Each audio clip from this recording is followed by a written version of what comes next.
Bailey's Story, Chapter 9.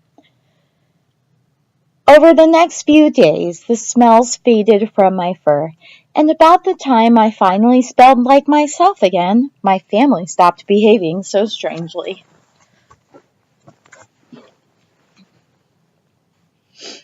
They let me in the house, and I took over my job of tasting kitchen scraps.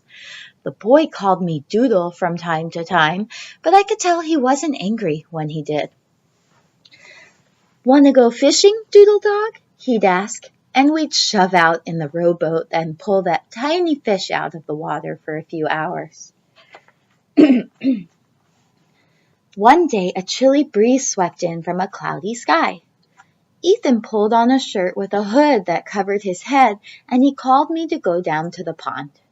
We had been fishing for a while, and I was starting to wonder when we'd be going in for lunch, when Ethan suddenly sat straight up. "I've got a big one, Bailey, a big one!"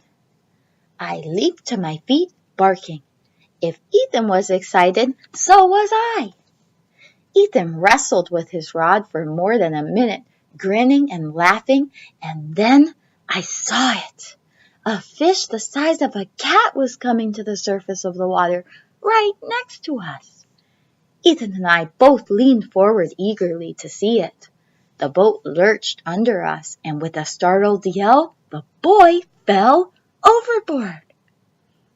The boat rocked back when Ethan fell, throwing me to the bottom in a heap. I jumped up and peered over the side, down into the dark green water. I could see the dark form of the boy going down, vanishing from sight. The bubbles rising to the surface carried his scent to me, but he wasn't coming up. My boy was in trouble. I didn't hesitate.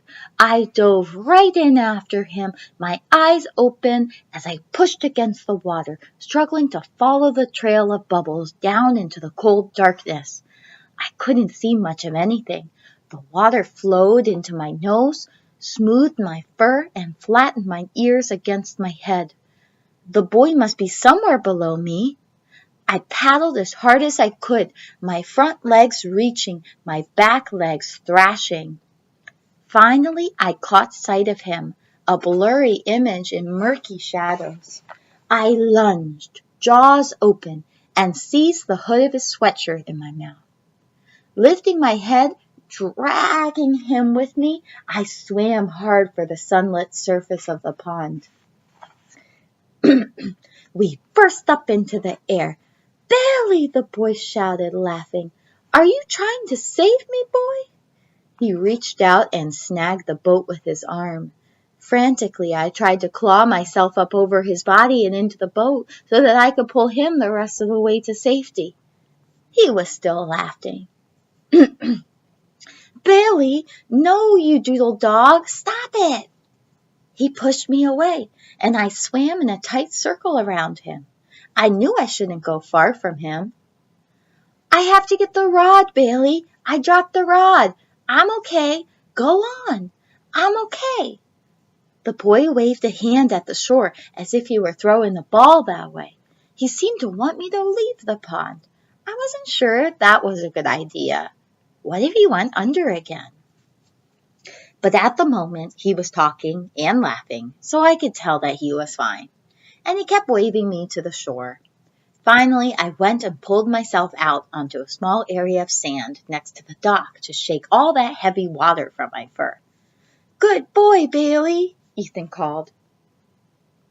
I looked around and saw his feet go up into the air, and an instant later he vanished under the water.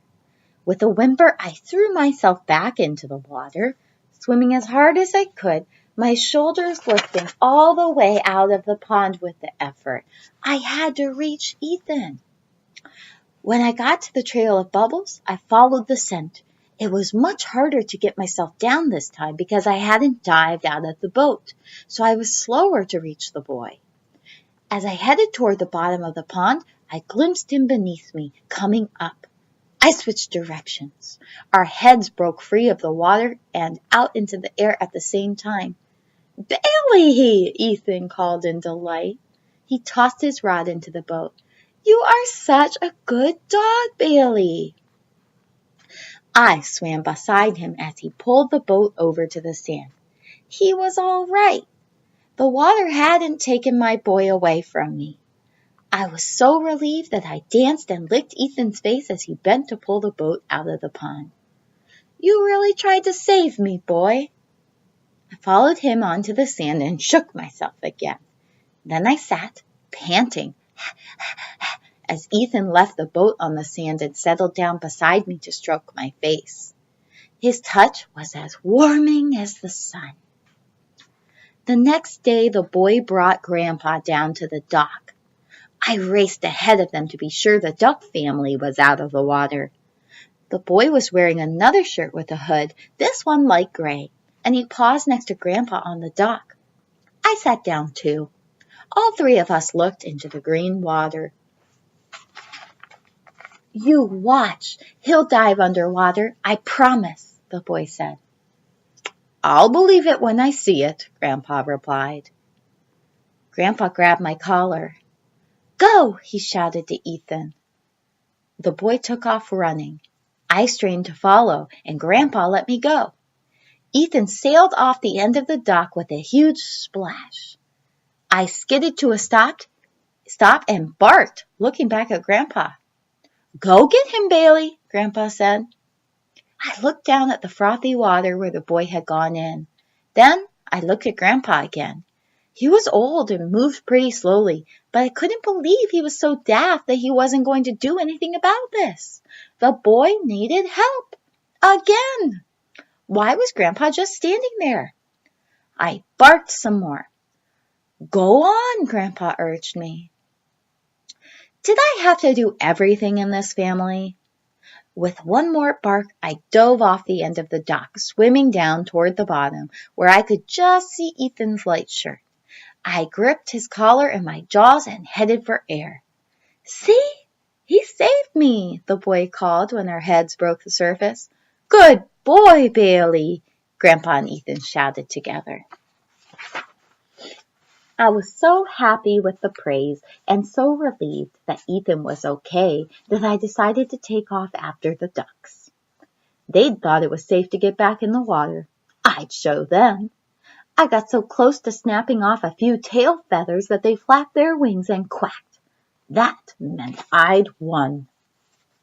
We spent the rest of the afternoon playing Rescue Me. After a few more times, I got less worried, since Ethan always came back up. Still, he was so happy every time I hauled him to the surface that I did it again and again.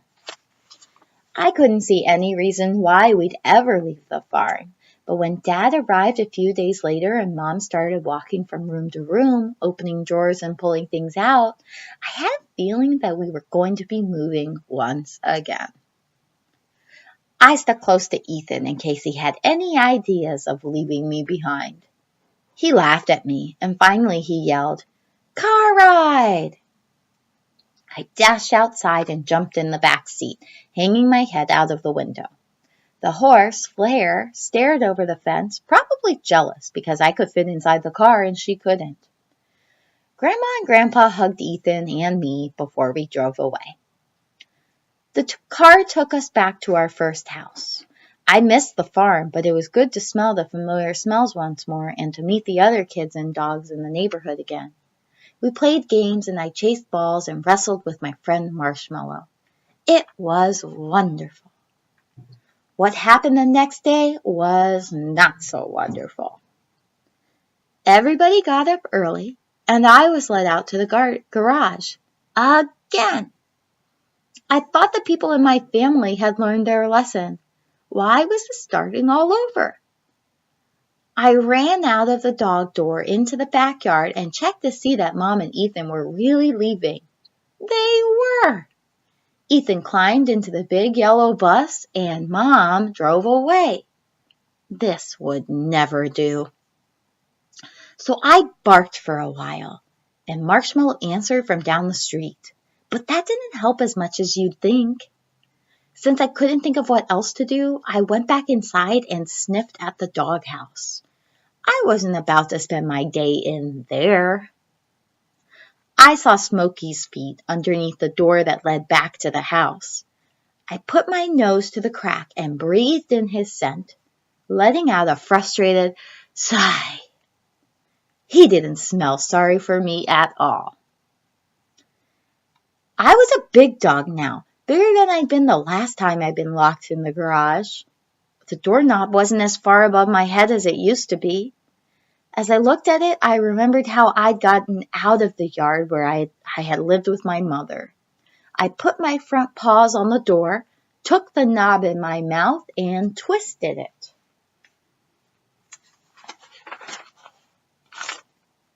Nothing happened. I didn't give up, though. The knob was slippery in my mouth and the metal tasted bitter, but I tugged and pulled, wrestling with it, and suddenly there was a click. The door opened. And that is the end of chapter 9. We're ready for chapter 10.